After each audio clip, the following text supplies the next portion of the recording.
BMW is about to replace the 5 Series, and like they've done with the 7 Series, they'll also create an electric version called the i5. And in this video, I'm going to tell you everything you need to know about it and show you some images of what the new cars could look like. Because I'm Matt Watson, and you're watching Car Wow. Buy, sell, Car Wow. Let's start this video by talking about why I know there's a new 5 Series coming. It's because there's always going to be a new 5 Series. And there's been these spy shots. Look, our photographers have picked this up in Germany. How do I know that's not the 7 Series? Well, BMW have already released pictures and video of the new 7 Series and i7. So it's not that. Also, they've just facelifted the 3 Series, so it can't be that either. It is the forthcoming 5 Series and i5. Just like the 7 Series, the 5 Series is going to follow the traditional saloon-style 3-box design. So long bonnet, passenger compartment, and then a boot. Unlike the 7 Series though, it's not going to have some crazy, silly DRL headlights and a massive grille. In fact, the grille is going to be quite small and conservative by modern BMW standards, much in the same way that they've done with the 3 Series. Unlike the 7 Series, obviously the 5 Series is not the flagship, it's the one below.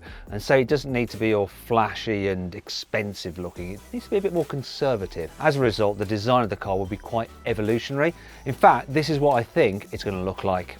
So the design is likely to be smoother, sleeker, a bit more aerodynamic than before, less fussy, so fewer creases and stuff like that. However, it will still have some traditional BMW cues, such as the classic Hofmeister kink in the rear window.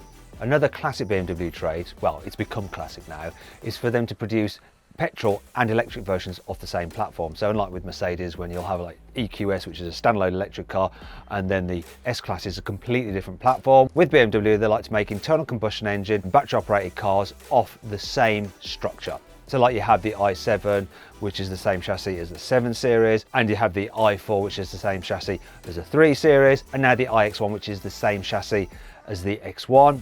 It's going to be the same with this 5 Series. And you'll have the i5 version, which is electric powered. Obviously, it makes sense for BMW to have an electric car that's 5 Series in size. If you think about it, Mercedes, they've got their EQE, but that is a standalone electric car, unlike the BMW. Also, Audi is working on its A6 e-tron. Once again, like the Mercedes, it's a bespoke electric car. So BMW needs a competitor, the i5. Now, if you're thinking about getting a new electric car and you want to compare all the different models and the savings that you can get on them, click on the pop-out banner up there or follow the link in the description below to go to Car Wow. If you want to do that at a later date, just simply Google "Help Me Car Wow" and my team and I will help you choose the right car for you and get it for a fair price from one of our trusted dealers.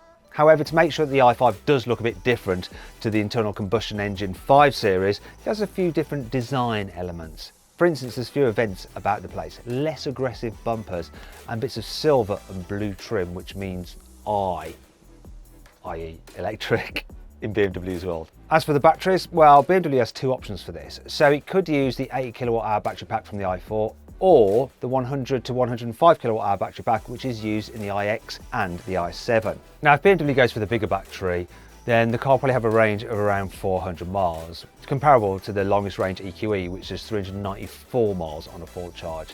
And the Audi A6 e-tron, well, they haven't said how far that'll go on a full charge, but the concept version had a range of over 435 miles. So actually, in reality, when they made the production version, it will probably be about 400 miles, just like the BMW. Obviously, that figure of 400 miles is slightly more than you get from the same battery capacity in the i7 and the iX, because those vehicles are heavier and the i5 will be slightly lighter. So you get a bit more range out of it.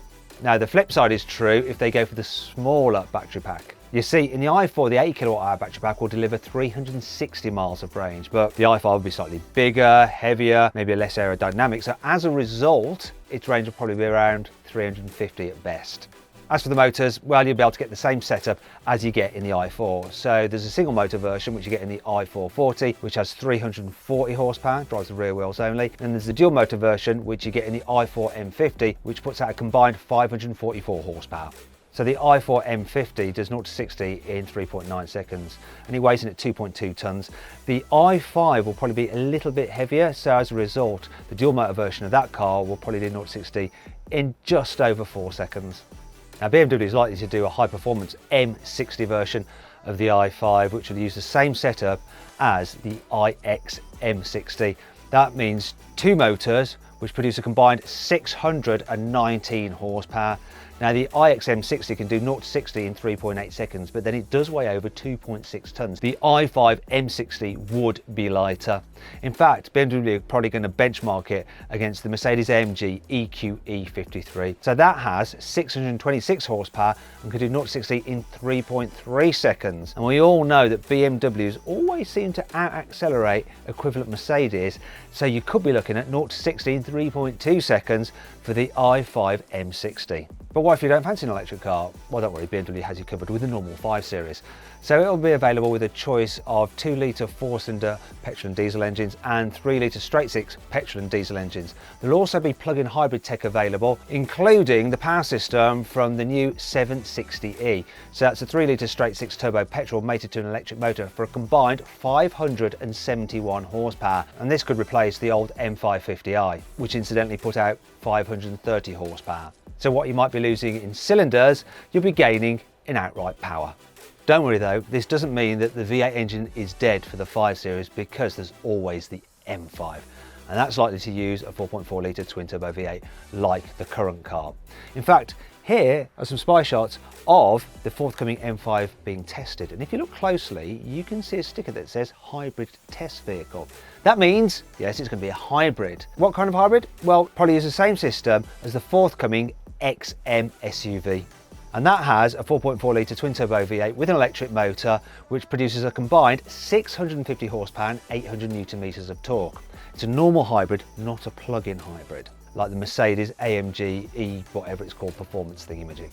Now the forthcoming M5 is probably a long way off, because first of all, BMW needs to release the normal 5 Series and i5, and they're likely to arrive next year. And as BMW have done with the 7 Series and the i7 and the X1 and iX1, it will release both the internal combustion engine version and the electric car together. Shortly after that, BMW will release touring versions of the 5 Series and the i5. And this is what the touring i5 could look like. Now, if you want to be kept up to date with all the latest car news, make sure you subscribe to this channel and hit the bell icon to turn your notifications on. That way you won't miss a single upload. Finally, we come to the price.